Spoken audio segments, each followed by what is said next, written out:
আসসালামু আলাইকুম। হোস্টিংগার থেকে ওয়েবসাইট কিভাবে আইটিনেট হোস্টিংয়ে মাইগ্রেশন করবেন? আপনার ওয়েবসাইটটি মাইগ্রেশন করার জন্য প্রথমে হোস্টিংগারের যে ওয়ার্ডপ্রেস ড্যাশবোর্ড রয়েছে সেখানে লগ ইন করে নিতে হবে।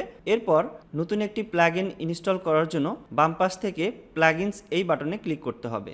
এরপর অ্যাড প্লাগইন এই বাটনে ক্লিক করুন।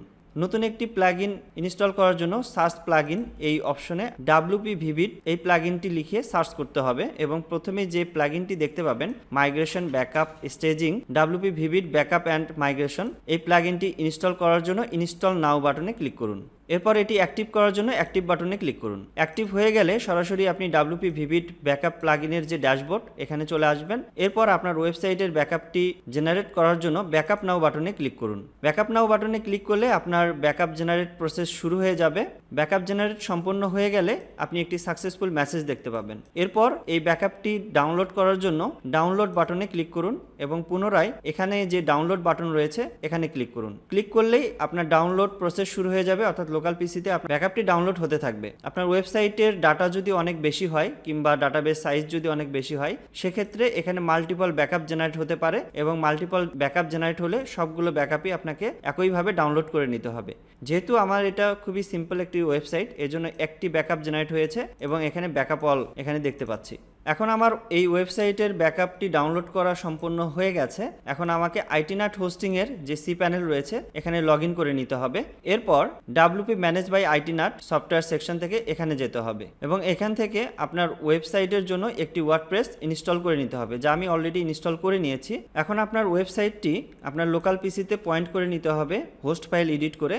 এর জন্য এখানে নোটপ্যাড প্লাস প্লাস ইনস্টল করে নিয়ে আপনার আইটিনাট হোস্টিংয়ে যে সি প্যানেলের যে আইপি রয়েছে এই আইপিটি এখান থেকে নিয়ে আপনি এখানে পয়েন্ট করে দিবেন। তো হোস্ট ফাইল এডিট করে আপনার ওয়েবসাইট কিভাবে পয়েন্ট করবেন এই সম্পর্কে আমাদের অলরেডি ইউটিউব চ্যানেলে একটি ভিডিও দেওয়া রয়েছে, আপনি ওই ভিডিওটি দেখে তা আপনি করে নিতে পারেন। তো আমি এখানে অলরেডি করে নিয়েছি। তো এখন আমি আমার আইটিনাট হোস্টিংয়ের যে ওয়ার্ডপ্রেস এখানে আমি লগ ইন করে নিচ্ছি। এরপর একইভাবে WP Vivid যে প্লাগইনটি আছে এটি ইনস্টল করে নিতে হবে। এখানে অ্যাক্টিভ হয়ে গেছে। এখন ব্যাকআপটি আমি ডাউনলোড করে নিয়েছি সেই ব্যাকআপটি এখানে আপলোড করতে হবে। আপলোড করার জন্য আপলোড বাটনে ক্লিক করে এখানে সিলেক্ট ফাইলস এই বাটনে ক্লিক করুন।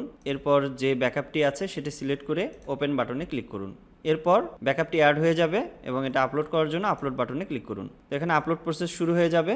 আপলোড সম্পূর্ণ হয়ে গেলে আপনি একটি সাকসেসফুল মেসেজ দেখতে পাবেন, এখানে কমপ্লিট হয়ে গেছে। এখন এই আপলোড করা ফাইলটি রিস্টোর করার জন্য এখান থেকে আপনি যে রিস্টোর যে বাটন রয়েছে এই অপশনে ক্লিক করুন। এরপর পুনরায় রিস্টোর যে বাটন রয়েছে এখানে ক্লিক করুন এবং ওকে বাটনে ক্লিক করুন। দেখবেন যে এখান থেকে আপনি রিস্টোর প্রসেস বা কতখানি প্রোগ্রেস হচ্ছে তার স্ট্যাটাস দেখতে পাবেন। আর অবশ্যই যখন এটি রিস্টোর করবেন তখন এই পেজটি যেন কোনোভাবেই ক্লোজ না হয় এটি খেয়াল রাখতে হবে। তো যদি কোনো কারণে ক্লোজ হয়ে যায় সেক্ষেত্রে আপনার রিস্টোরটি সম্পূর্ণ নাও হতে পারে। রিস্টোর সম্পূর্ণ হয়ে গেলে রিস্টোরের সাকসেসফুল মেসেজও দেখতে পাবেন। এরপর ওকে বাটনে ক্লিক করুন। ওকে, রিস্টোর সম্পূর্ণ হয়ে গেছে। এখন যদি আপনি আপনার সাইটটি চেক করেন যে সব কিছু ঠিকঠাক আছে কিনা, তো সেটা চেক করতে পারেন এবং পুনরায় এটা লগ আউট হয়ে যাবে। আপনার ওয়ার্ডপ্রেসে লগ ইন করে নেবেন। আর এই জায়গার যে লগ ইন ডিটেলসটি হবে হোস্টিংগারের যে লগ ইন ডিটেলস ছিল আপনার ওয়ার্ডপ্রেসের সেই লগ ইন ডিটেলস দিয়ে এখানে লগ ইন করে নিতে হবে। লগ ইন করার পরে আপনি আপনার সাইটটি দেখে নেবেন যে সব কিছু ঠিকঠাক আছে কিনা, বা এমনিতেই সাইটটি ভিজিট করে দেখবেন সকল পেজ ভিজিবল হচ্ছে কিনা। তো সব কিছু ঠিকঠাক থাকলে আপনার ডোমেনের যে DNS এটা চেঞ্জ করে দিতে হবে, অর্থাৎ নেম সার্ভার।